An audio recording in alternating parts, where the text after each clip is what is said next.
Lahat sila pikit pag may nagawa na tama, pero pag nagkamali bukas ang kanilang mata. Kung sino pang walang alam sila payog puro dada, tapos ayaw masapawan para silang mga bata. May mga inggit kasi may nagawang malupit, tuloy-tuloy kanilang galit ayaw nang magpagupit. Pag malupit yung tao may nagsasabi na lait, ganyan talaga wala nang lunas ang sakit.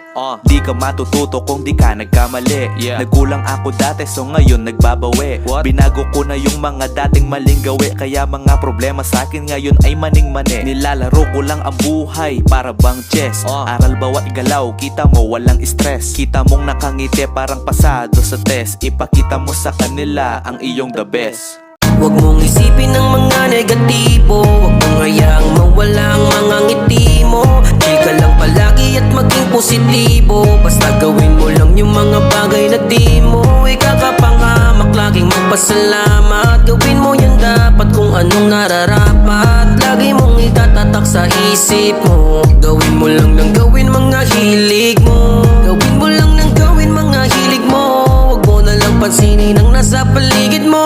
Walisin ang mga negatibo, buksan ang mga ngiti mo, palayain sa isipan ang mga tangan na hindi mo malis sa sarili mo. Ba't lagi kang nakakulong? Di naman yan sagot sa lahat ng iyong tanong. Lahat tayo ay may pag-asa na matamasa, na makamit yung magandang buhay at magandang umaga. Di lang naman ikaw ang may bitbit na mga suliranin. Isipin mo na lamang laging may Diyos ka at panalangin. Gawin mo na lamang kung ano ang dapat. Huwag mong isipin ng mga negatibo, huwag mong hayaang mawala ang mga ngiti mo. Chill ka lang palagi at maging positibo, basta gawin mo lang yung mga bagay na di mo ikakapangamak. Laging magpasalamat, gawin mo yan dapat kung anong nararapat. Lagi mong itatatak sa isip mo, gawin mo lang ng gawin mga hilig mo. Gawin mo lang ng gawin mga hilig mo, huwag mo na lang pansinin ang nasa paligid mo.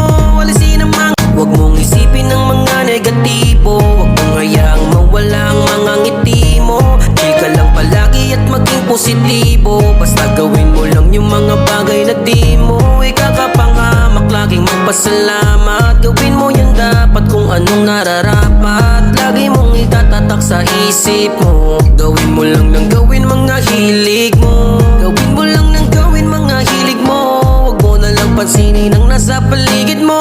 Walisin ang mga negatibo, buksan ang mga ngiti mo, palayain sa isipan ang mga tangan na hindi mo malis sa sarili mo. Ba't lagi kang nakakulong? Di naman yan sagot sa lahat ng iyong tanong. Lahat tayo ay may pag-asa na matamasa, na makamit yung magandang buhay at magandang umaga. Di lang naman ikaw ang may bitbit na mga suliranin. Isipin mo na lamang laging may Diyos ka at panalangin. Gawin mo na lamang kung ano ang dapat.